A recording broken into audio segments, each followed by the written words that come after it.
Guys, what's up? Welcome to my video. Man, I am stuck at the park right now after doing a 1 hour jog. I'm tired. Came back to my car ready to leave, and this happens. Can't get my car to crank, and everything works in this car except for that. I mean, all the lights on my dash work, radio work, the blow motor work, everything works except I can't get my car to crank, which really sucks. You know, considering. Anyway, I got out, turned the beams on, got out, just to make sure that it's not the battery. I only left it for an hour. I thought maybe I just left something on or whatever. And the beams were pretty bright. So I don't think it's the battery. But I did check the terminals, and the terminals were had a little bit of corrosion on it. So I was able to take like this little spare set, wrench set that I got from AutoZone. It was like $10 or whatever. Unfastened the bolts, took the terminals off, took some paper towel, and pretty much just clean it up a little bit. I mean, it's clean enough where it should start up. If that was the problem, I popped it back in, tried to turn it on, and guess what? Nothing happens. Nothing happens. So I'm like, okay, not terminals. I was hoping it was terminals, not terminals. Okay, so what I did was, after that, I was like, okay, time to make sure it's 100% not the battery. Went to get my power pack, my juice pack, hooked the terminals on, turn it on. Nothing. I mean, granted, it was at 75%, but still, if it was the battery, it would have slow cranked a little bit. Nothing. I didn't hear anything but a click. So I'm thinking to myself, not the battery. Can't be the battery at all at this point. And I did change the battery out 8 months ago, but batteries are known to they're known to be defective sometimes. Rarely. I haven't really had that kind of situation come up, but I've read about it. Anyway, that's that situation. I was like, okay, maybe it's the alternator, but no. I mean, out of all the experience that I've had, alternators will go out on you while your car is running, for the most part. I mean, there's like rare occasions where it might just go out on you just as the battery dies and an alternator is dead, but you just got to where you were after the battery dies. But you know, just putting the jumper on should have just started the car up. It was the alternator, and then once I took it off, it would have just died out. Wasn't this case, because that's not what happened at all. Nothing happened. Same thing. Took it off, put it on, terminals, nothing happened. So I'm like, okay, at this point, it's not the alternator, it's not it's not the battery. So what else could it be? Let's go down the list. It could be the fuse, or it could be the fuse, or it could be a relay.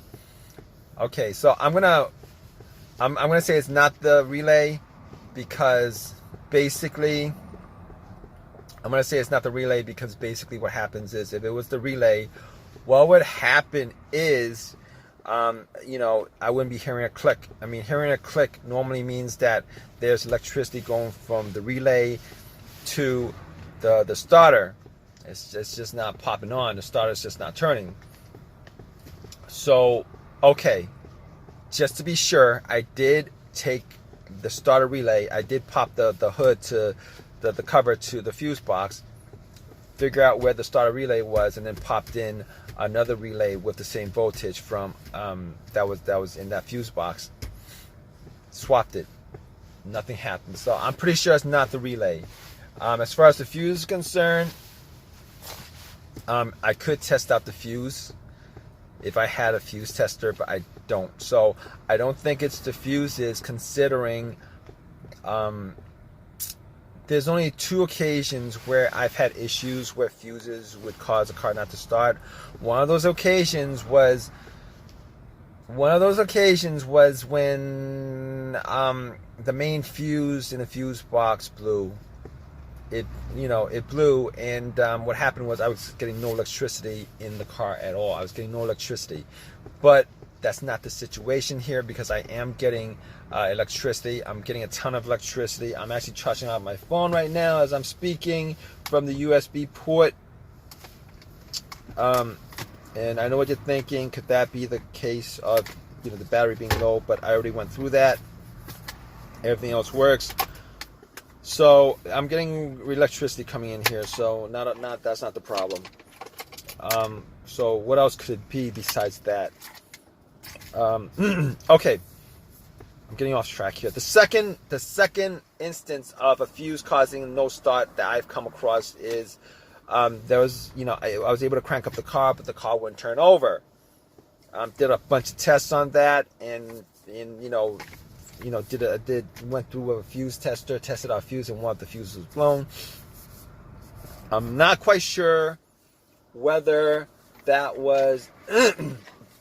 I'm not quite sure where that was. It was blown as a result of.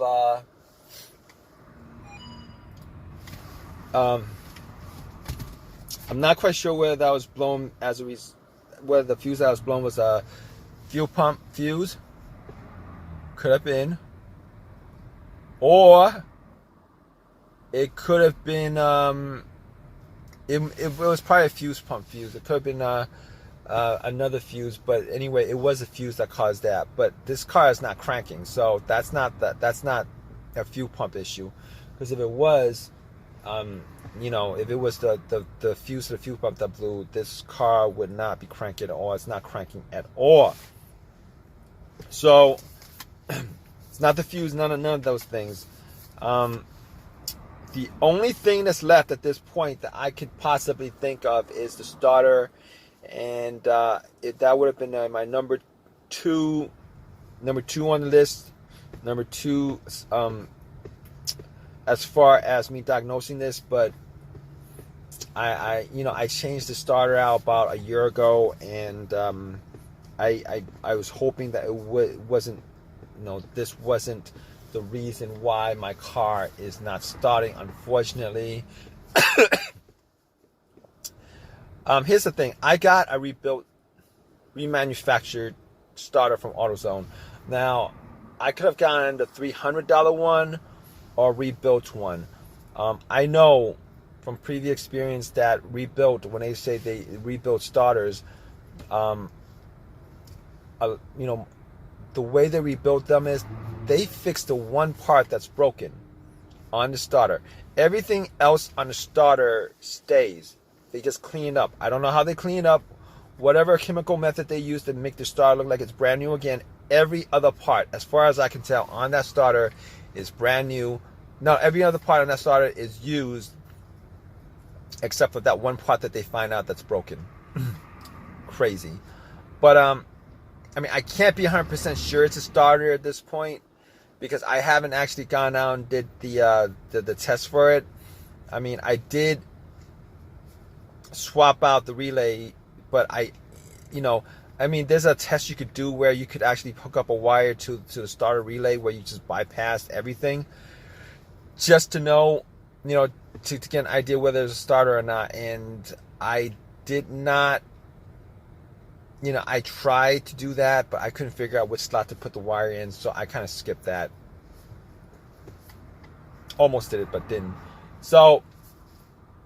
So basically, there's 2 things I could do right now as far as bumping, as far as trying to get the car to start. If there was a starter problem, I could use like a long crowbar, find out where the starter is, and if I could reach it, just to bump it, like tap on it hard. I'm not going to do that. I don't actually have a crowbar that long. I don't have a crowbar on me, to be honest. So I'm not even going to try to do that. The second thing I could do is I could actually try to put a wire to the starter from the battery directly to bypass everything, see if the starter actually jumps when it hits that. I'm not going to do that either. Not going to do that either. Basically, I called AAA up, and it's going to probably take them like an hour and a half, 2 hours to get to me. I'm going to figure all this stuff out once they tow it to my house. And I got my tools, all my tools there to try to figure out what the problem is. Right now, it seems like it's the starter that's the problem. But I'm going to keep you guys updated on this. Alright guys, what's up? So it is the next day. It took them about 2 hours to tow the car. And once they got it there, I actually did a couple of tests. I was actually able to do that relay test that I saw on YouTube. It didn't jump, started nothing. So I'm like 99% sure it's a starter. So I started working on it, got everything out, and I actually did do a couple more tests on it. Tapped it a couple of times, trying to start it, nothing. But the main thing is I ran a line from the battery to the starter itself, to the solenoid terminal, and nothing happened. At that point, I knew 100% that it was the starter that was the problem. So I removed the starter, went to AutoZone. They gave me a rebuilt one for free because it was under warranty. I think there's a lifetime warranty on these. That's not the problem. The problem was that I wasted like 3 hours yesterday. Today I wasted a couple hours, and getting the starter for free, man. I mean, I considered getting a brand new starter. I did consider getting a brand new starter, but I didn't want to shell out $300 for a brand new starter. I mean, best case scenario, I would have just, if I could, I would have just ordered one off of eBay, spent maybe, $40. I mean, I trust those more than anything, used starter, but I don't have the time for that. Okay, it'll take at least 4 to 5 days to a week to get to me. I don't have time for that. I didn't have time for that. So, but the starter has been put in. Everything works. So it was 100% the starter that was causing my car not to start. And everything is good at this moment. I wasted some time, but it is what it is. If this has helped you guys out in any way, please give me a thumbs up. Please subscribe. And if you guys can, please, if you want, leave a comment, guys. All right? Take care.